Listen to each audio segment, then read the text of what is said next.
Hi, my name's Ify Odiko, co-director of Fresh Talents UK. Welcome to the show, Football Development. We're coming all the way from Milton Keynes, UK.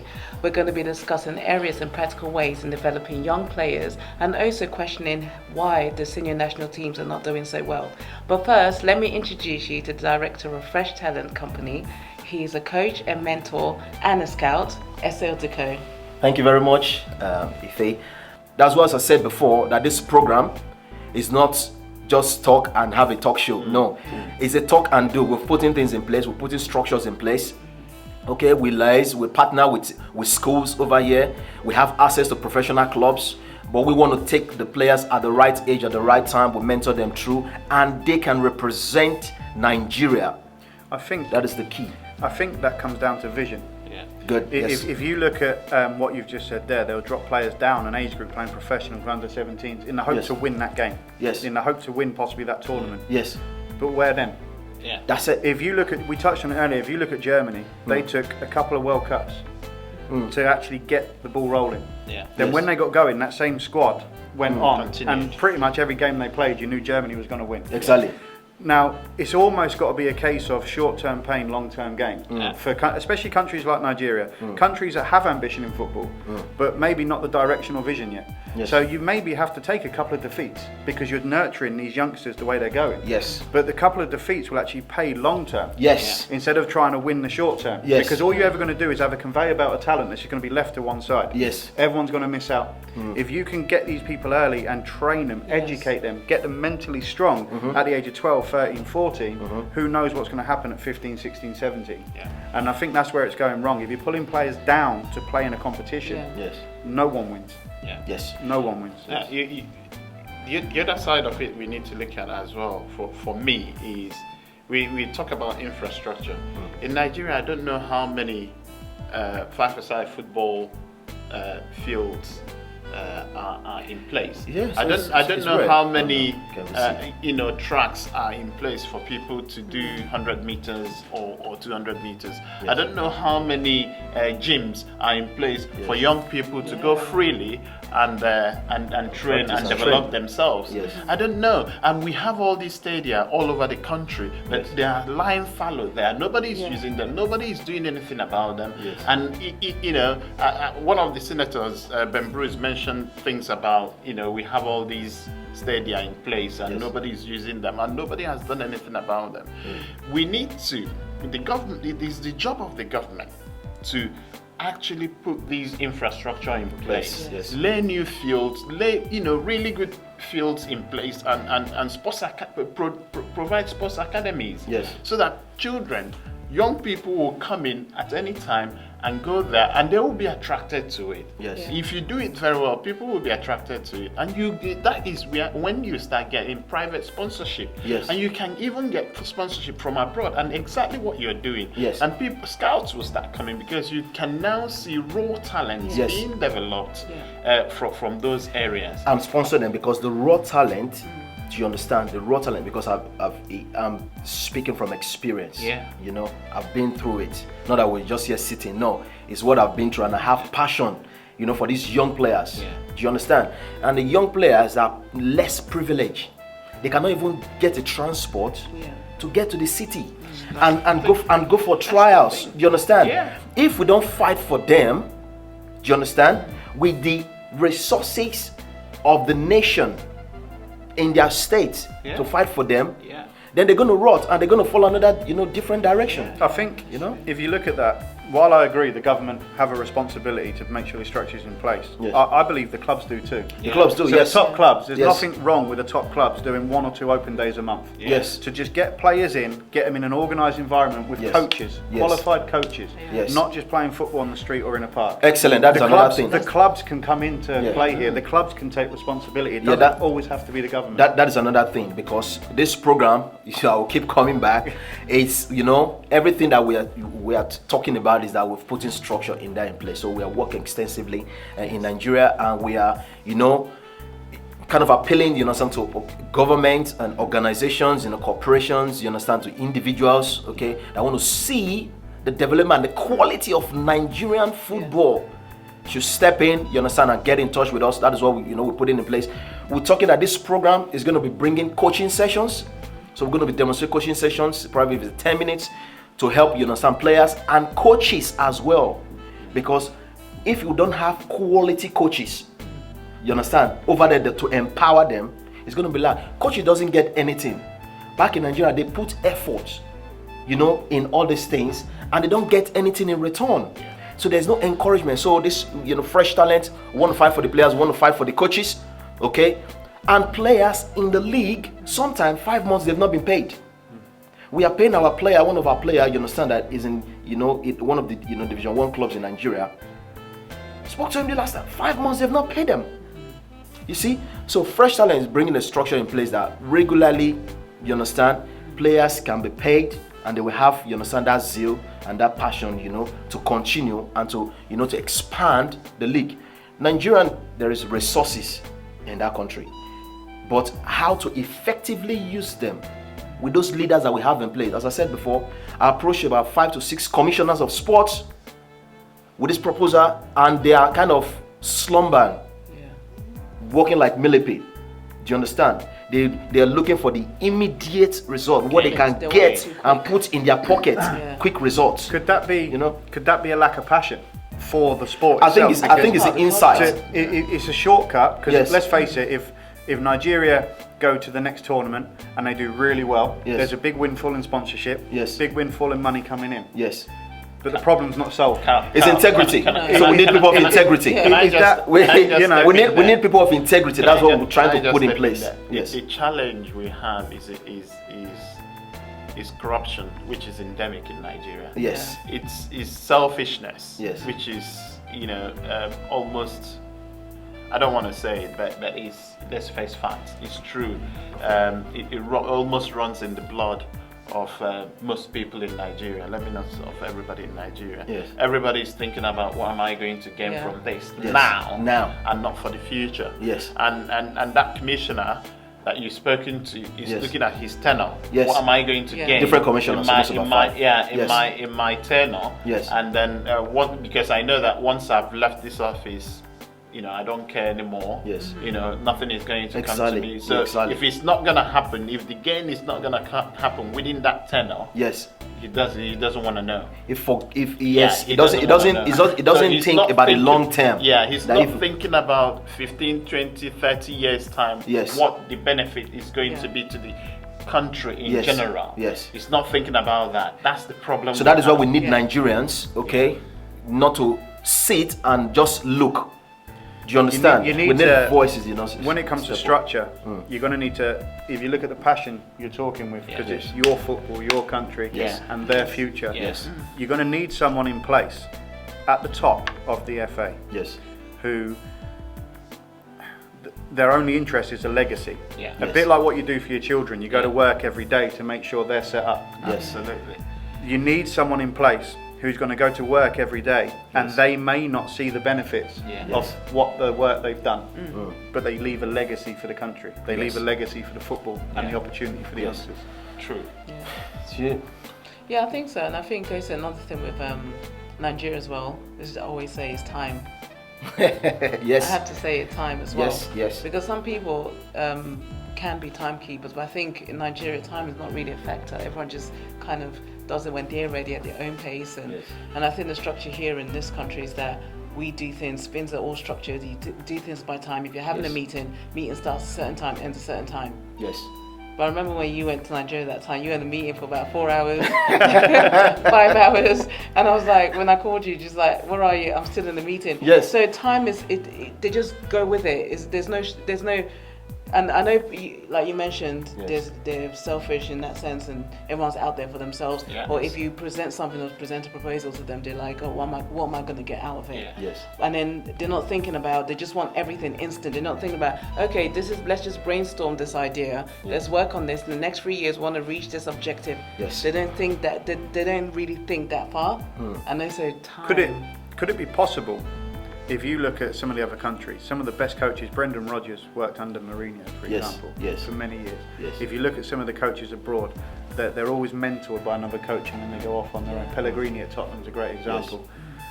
if you're looking long term for Nigeria, bring coaches in on secondment from abroad. Yes. Let them bring the structure in. This is how we work in my country, whether it be Spain, Germany, Italy, England, whatever. Yes.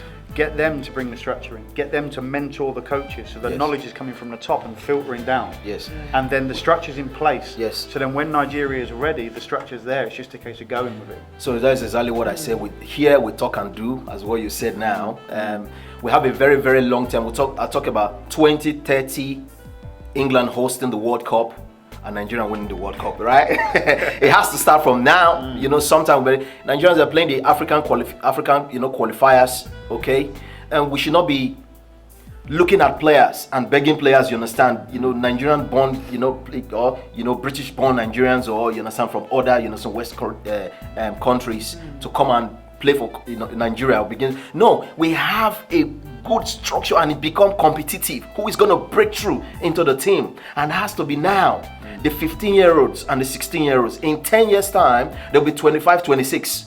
And they'll be able to withstand, the competitiveness of a senior level. So that is what we put in the structure. So we have, I have Fresh Talent, you understand, we're going into a contract with a very recognized FIFA coach. You understand? He's the one that taught me my level 2 coaching. Kate Buenos is going to be coming on air as well.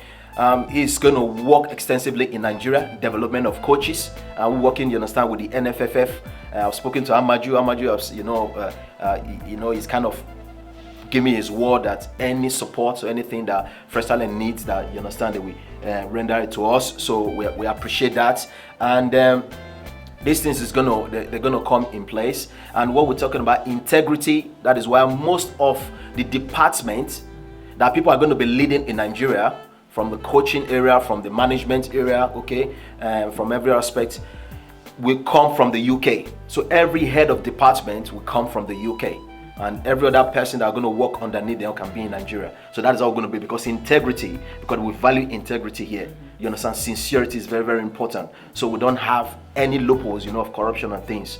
So we have to benefit the young, talented players that we are going after and make this a reality for Nigeria to win the World Cup in 2030.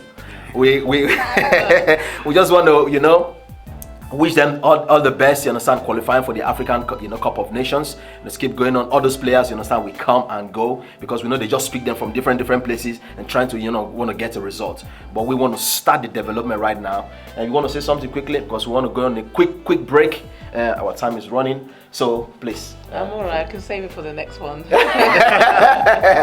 Right, guys, as we said before, this is not just a talk show. This, you understand, is a talk show, and we follow it with action.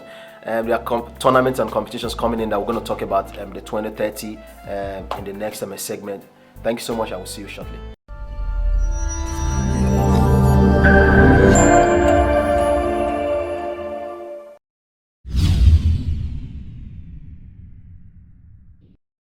Hello viewers, my name is Joy Onuba, and today I'll be interviewing the players from Fresh Talent Development, ready to storm Cyprus for an opportunity to become professional players and eventually to represent Nigeria. Sit back and enjoy yourself. Don't touch that dial.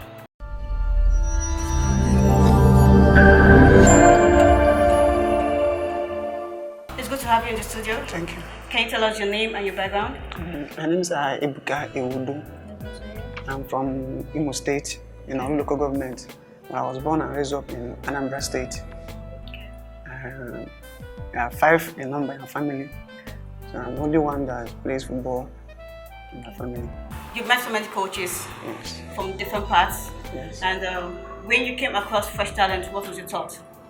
Don't have much to say about that, because I was in my state when my uncle from Norway called me, said that he would introduce me to the manager.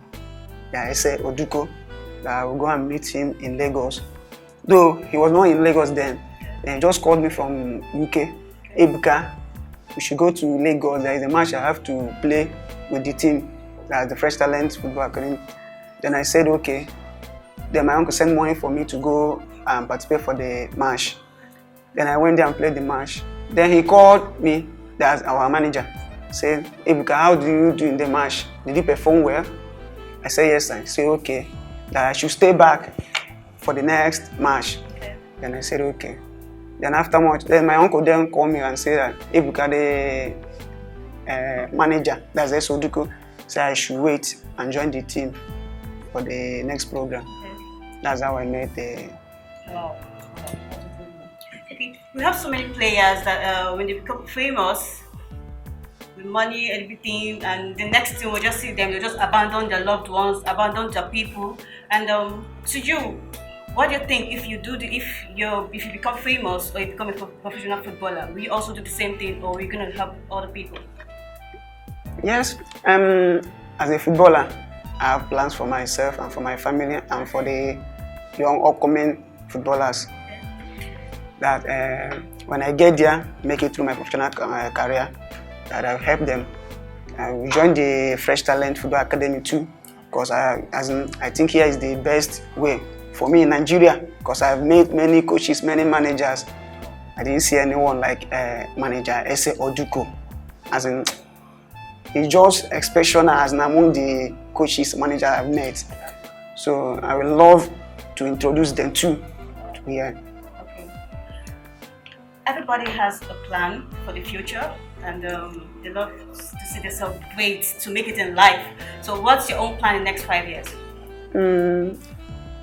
I can't just say it for now because I'm a Man U fan. Okay. And though, Manchester United, they don't like African players. Though I would like to join them, but in any aspect, any way I see myself in professional career, team as in pro, I will join and play because I have the ability and believe in myself. And as a whole, what do you think about Fresh Talent?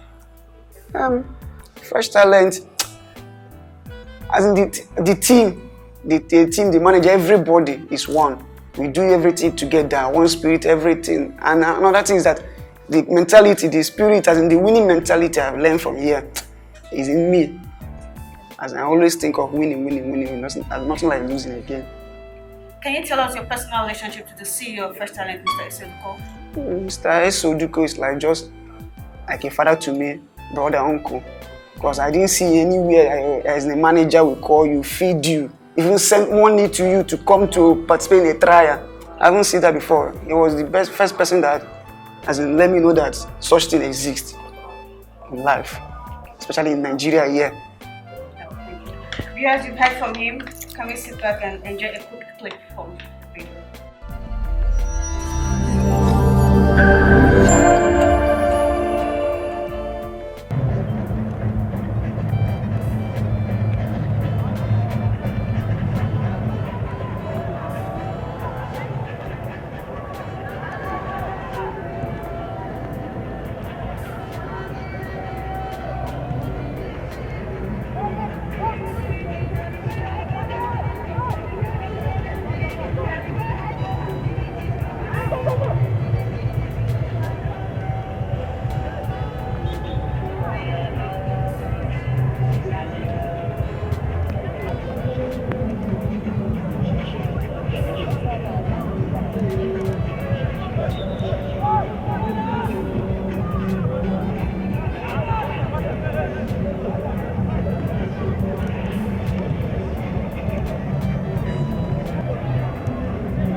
The keeper was already off the ground. He was placed into the net.